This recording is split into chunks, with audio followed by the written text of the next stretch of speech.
He would have the three-point shooting of Ben Simmons, Oh, the God. mid-range shooting of Joakim. The shot. All right, welcome back to another After Dark, everyone. Hope you all are having a good night, and I hope you had a good day. I'm looking forward to this one. This would be the sequel to Johnny Arnett's The Best Basketball Player Ever, where he takes attributes of historically great players and combines them together and to create like an NBA 2K generated player, basically, where you create your own character. Same idea, except for he's gonna put it into practice via YouTube video. This is the sequel, and this is called The Worst Player Ever. And like I said, this is from Johnny Arnett's channel. I'm going to link the original video down below in the comments. I'm sorry, not in the comments, in the description box down below. So if you want to check out Johnny's channel or check out this specific video from Johnny, go right ahead. I highly suggest you subscribe over to his channel. One of the best basketball YouTube channels by far that's available. I love it. It's free. It's great. And Johnny's a real cool dude, too. So anyways, that spiel over. I'm looking forward to this one because the first one I had a lot of fun with. Even though I disagreed with a lot of stuff, as we're supposed to, it was really fun to see his perspective, and then also really cool to read all the comments and have a conversation with you guys afterwards about what you thought about his view, my view, and then you got to share your views, and, great community we have here. I'm very thankful. Anyways, let's get to it. Without further ado, please leave this video a like. I appreciate it every time you do it, and it helps out more than you guys know. More than I knew before I started doing YouTube. It helps out a ton. So I appreciate it if you do that for me. Everybody else, let's do this.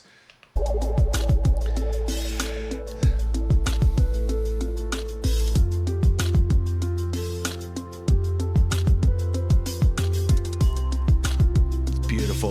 And yes, this is the best basketball YouTube intro of all time. Damn you, Johnny. So just recently, I made a video where I used different players' attributes to create the greatest player possibly imaginable. Yes, sir. I called that video, I Made the Perfect Basketball Player. Among his attributes were the size of George Marathon, the speed of Derrick Rose, the leaping ability of Vince Carter, and so on. It was a fun thought exercise that made us think, what would be the characteristics of a player if he was the perfect basketball player? The thing is, I can only use a specific player once. Yep. So I couldn't say use Michael Jordan's footwork and his fadeaway jumper. He could only have one or the other. So There were a ton of comments on my reaction to this, because at one point, before I understood that was the rule, you can only use one player once. I was going across the board going Jordan, Jordan, Jordan, Jordan, Jordan, Jordan, Bird, Jordan. So I got so many comments in there that's just saying Jordan, Jordan, Jordan, Jordan. So then this viewer in the comment section made this brilliant suggestion, and thought I should do the same exercise, but in the opposite direction. What would be the attributes of a player if we made the worst basketball player imaginable? The more I thought about this, the more hilarious it became. So I'm excited to share the attributes Derek White's hair. with you guys and see where you agree or disagree.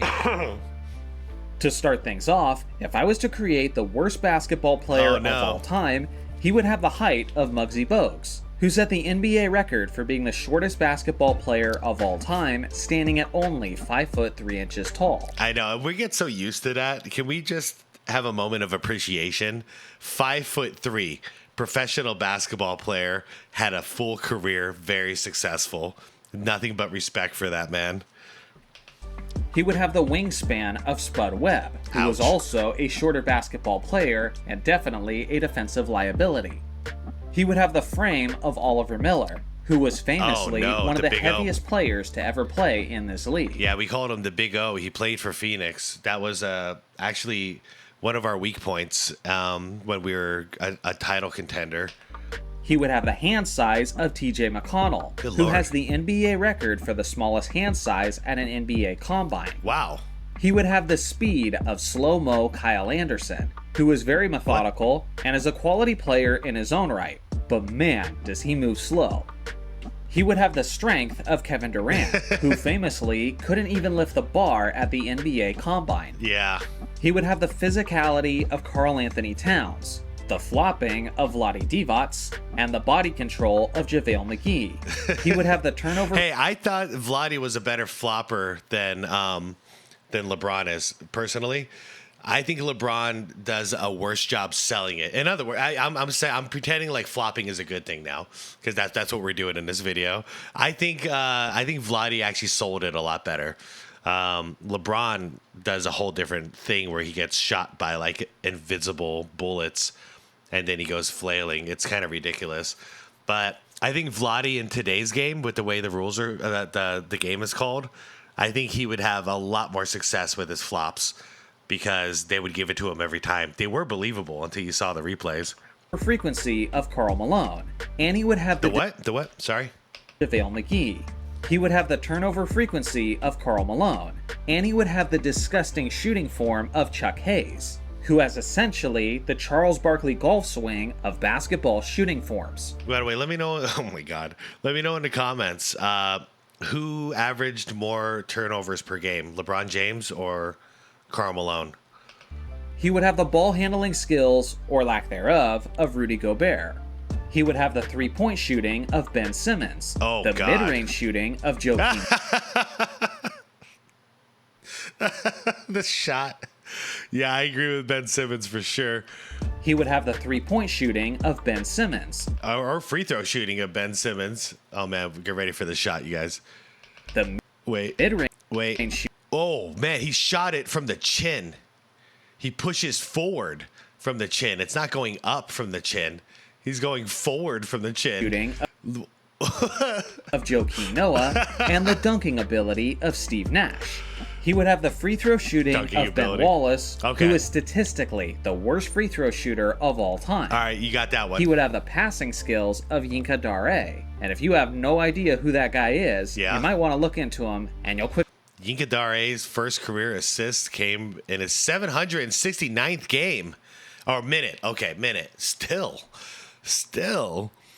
In his third season, it's by far the most minutes played before recording the first career assist in NBA history. How does that even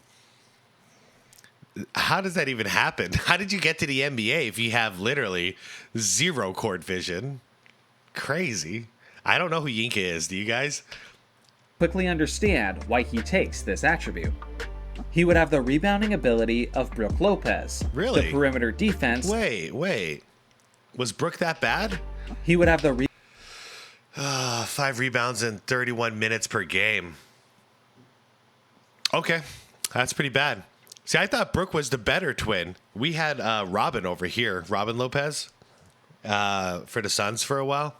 And I thought Brook was the better one, but yeah, there's no excuse to be getting 5 rebounds. And back then he was banging in the post.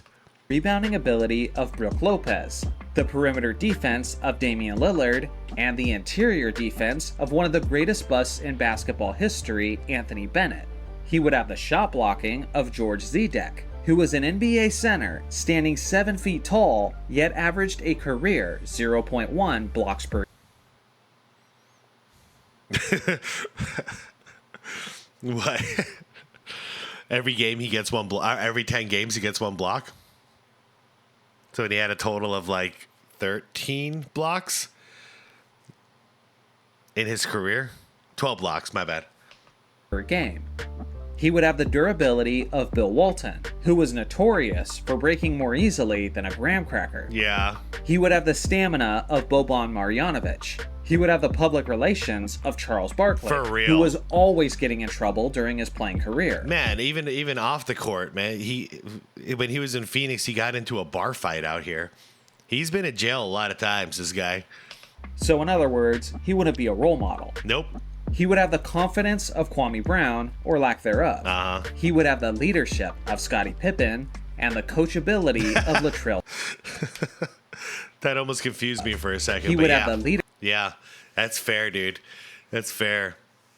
I just want to browse through your comments real quick. I just want to see if there's any mention about Pippen.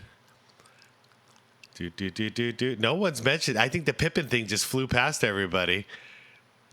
But I agree. I agree on it because he had a year and a half to prove what a leader he is with the Bulls, and it did not go well. Brook Lopez is a solid rebounder compared to Bargnani. That one slipped by everybody. It almost slipped by me too. Yeah, he was unfortunately great all-around player, but leadership-wise, man, he gave up on his team. He quit on his team. And it is what it is. You can't go back from that. And then you see him in Houston. He was not a good leader at all. He was actually like destroying the team with drama. And after that, Portland, he didn't seem to have too many problems, but he really wasn't.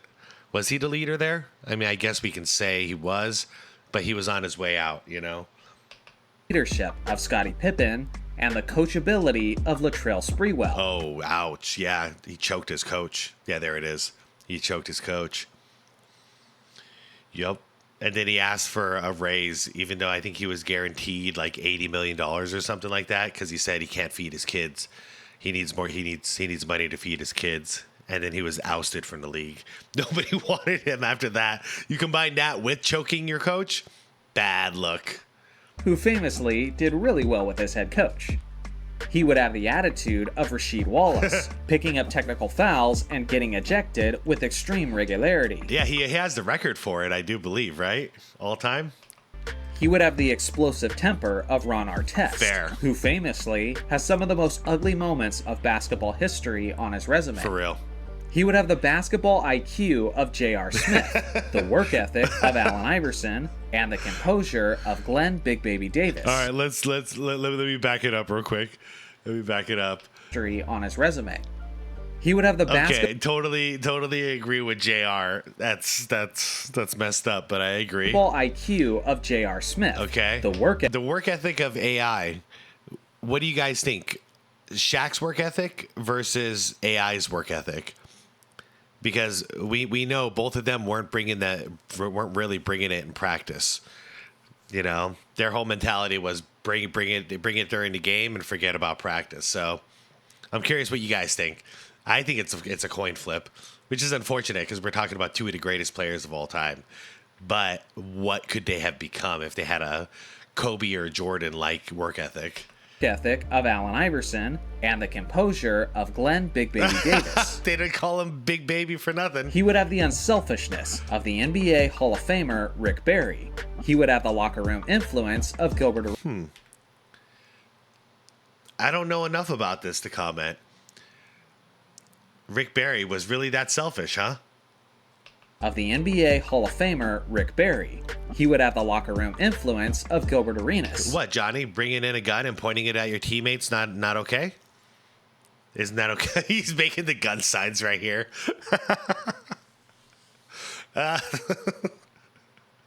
What? That's not cool with you? You're not down with trying to shoot your teammates? All right. Hibachi. And I'm not even sure if I'm able to explain that one in detail in a YouTube video. I think I just did it for you. I took the risk. Just to add insult to injury, he would have the dancing skills of Mark Madsen. Oh, man. He would have the playoff clutch gene of James Harden. And he would have the clutch shot making of Roy Hibbert. So be honest, guys. This guy would definitely go first overall in your NBA fantasy draft. Let me know in the comments section if you guys are able to make a worse player than the attributes I put together. I look forward to seeing your pathetic custom-built players. Oh, no. Oh, man. Oh. Go what? Go Bears dog? Trae Young's size and hairline. Zion's diet. Looks like me and Shaq had a baby. In the comment section below. Thanks for watching as always. Make sure to like and subscribe. I'd say Popeye Jones eyes. More basketball content, and I'll see you guys in the next video. Oh man, that was fun. That was fun. Oh man, yeah, I agree with you on almost everything here. That was hilarious, man. Oh man, it's like if you were creating a player in 2K and you just went 0, 0, 0 for every single player attribute there is, and just said, "Good luck, buddy. Good luck on your career. I hope you have some success." Yep. Have fun. Hope you don't spend all your money. Save that money while you can, because this contract might not be here forever. Anyways, you guys, let me know what you thought about this one. I thought this was a lot of fun, and I thought it was right on target. Yeah, that's good stuff. I only had a couple of rebuttals in there that I would interject, but it's not to replace his, it's to combat against his and say, well, was this guy worse or was this guy worse? But knowing Johnny, he probably actually looked up all the stats and he's backing us up with something. So I'm just responding on the fly, or reacting on the fly. Anyways, guys, yeah, let me know what you guys thought. Let me know what you think he got wrong, what you think I got wrong. And let's keep the momentum going in the comments. Let's talk about it. Everybody, please leave this video a like if you haven't done it yet. I appreciate it every time. You all know this. And subscribe to the channel if you want more content like this. Check out Johnny's channel if you want to check out more of his videos. And yeah, everyone have a wonderful night. Have a wonderful, peaceful night. Be good to your loved ones like we always do. And yeah, peace out.